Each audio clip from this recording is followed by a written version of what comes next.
Agora, os planos de transferência da corte para o Brasil já eram muito antigos em Portugal. Eles já eram discutidos cerca de 250 anos antes, durante o período chamado de União Ibérica, em que o trono português passou para a Espanha.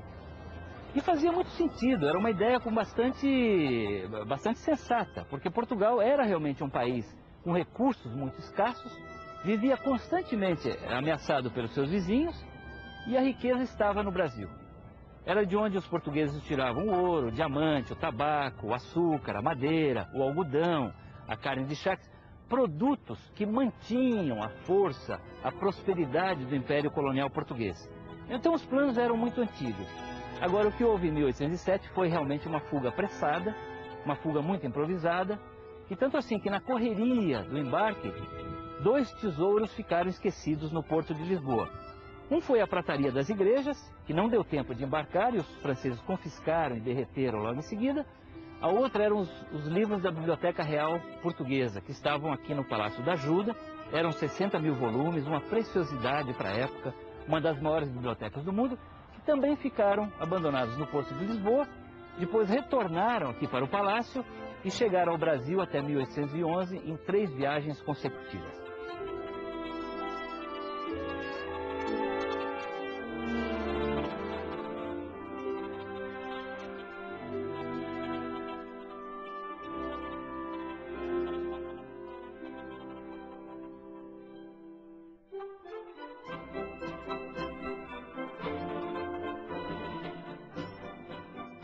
E aqui estamos finalmente diante do Rio Tejo. O mesmo Rio Tejo onde 300 anos antes os portugueses haviam partido para descobrir as Índias, o Brasil, a carreira das Índias de Vasco da Gama, para desbravar o mar português. O mar do poeta Fernando Pessoa, que começa com o seguinte verso: ó mar, quanto do teu sal são lágrimas de Portugal. E foi deste mesmo Rio Tejo que 200 anos atrás a corte portuguesa partiu em direção ao Brasil. Mas dessa vez não era uma viagem de aventura, de descobrimento, era uma fuga. Ou seja, Portugal precisava se retirar da sua metrópole para não ser tomada pelos portugueses, para que a sua monarquia não fosse aprisionada, deposta por Napoleão Bonaparte.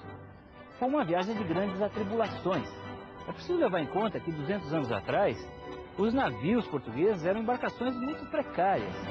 Não havia, obviamente, não havia ar-condicionado, não havia geladeiras, freezers para conservação dos alimentos, não havia ventilação dentro dos navios, a comida se estragava muito rapidamente, a água apodrecia depois de 2 semanas, o escorbuto era uma doença que ameaçava e matava muita gente nas grandes travessias oceânicas, havia infestações de pragas como ratos, baratas, piolhos, não havia banheiro.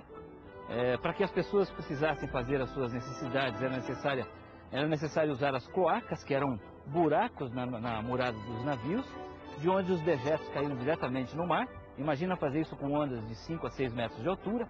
Portanto, foi uma viagem muito precária. Aliás, um dos episódios mais pitorescos da história do Brasil e de Portugal é a epidemia de piolhos no navio da Carlota Joaquina.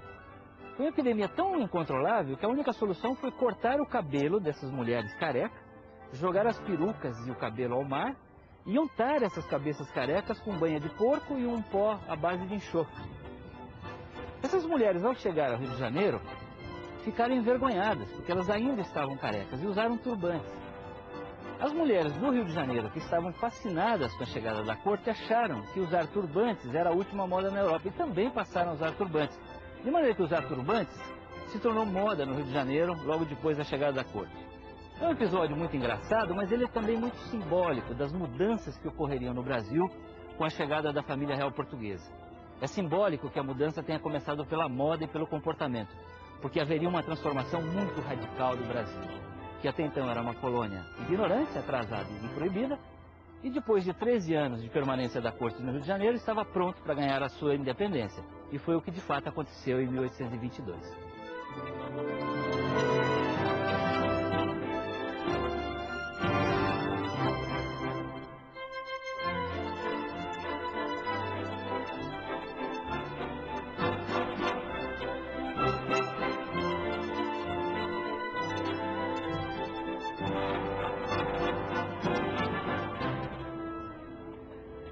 Este é o antigo Terreiro do Paço, atual Praça do Comércio, que era 200 anos atrás e ainda é hoje o coração da cidade de Lisboa.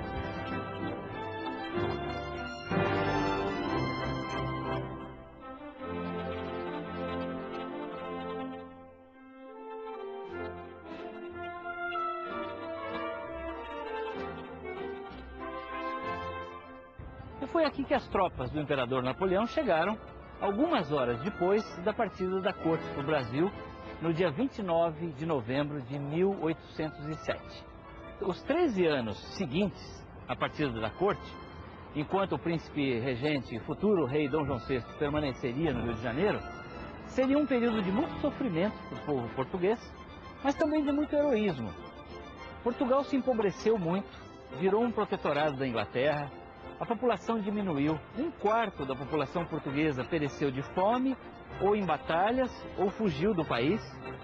Portugal perdeu todos os privilégios do monopólio do comércio com as suas colônias. Mas foi também aqui, em Portugal, que as tropas de Napoleão encontraram pela primeira vez o homem que havia de derrotar definitivamente o imperador francês na Batalha de Waterloo, que era o futuro Lord Wellington. Wellington desembarcou com as tropas inglesas na cidade de Figueira da Foz. Ele deu o primeiro combate às tropas de Napoleão em Vimeiro, ainda em 1808. Expulsou os franceses de Portugal.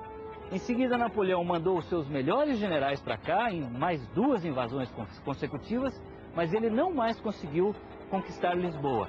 Então foi a partir de Portugal, da resistência do povo português aliado aos ingleses, que Napoleão começou a perder a guerra na Europa. No Brasil, o cenário foi totalmente diferente. O Brasil, que até 1807 era uma colônia de Portugal, uma fazenda extrativista, de onde os portugueses tiravam produtos primários, ouro e diamante, ele começou a ganhar a sua independência a partir da chegada da corte. Então, há uma grande transformação no Rio de Janeiro. O Dom João começa a construir as instituições nacionais, o Estado brasileiro, a classe dirigente brasileira começa a surgir nesses 13 anos entre a chegada e a partida da corte em 1821. Agora, em 1820, há um grande acontecimento em Portugal, que é a Revolução Liberal do Porto. Então, os portugueses que haviam sofrido muito com a partida da corte se revoltam. É uma revolução inspirada pelas ideias iluministas da Revolução Francesa. Os portugueses fazem uma rebelião conhecida como a Revolução Liberal do Porto. Um organismo institucional de Portugal chamado As Cortes, que era chamado sempre em situações de emergência, é convocado depois de 120 anos e exige a volta da corte para Lisboa. E o Dom João não tem alternativa senão retornar realmente a Lisboa. Mas ele chega aqui, desembarca em situação bastante humilhante, ele perde os seus poderes absolutos e, mais do que isso, no ano seguinte ele perde o Brasil, que se torna independente.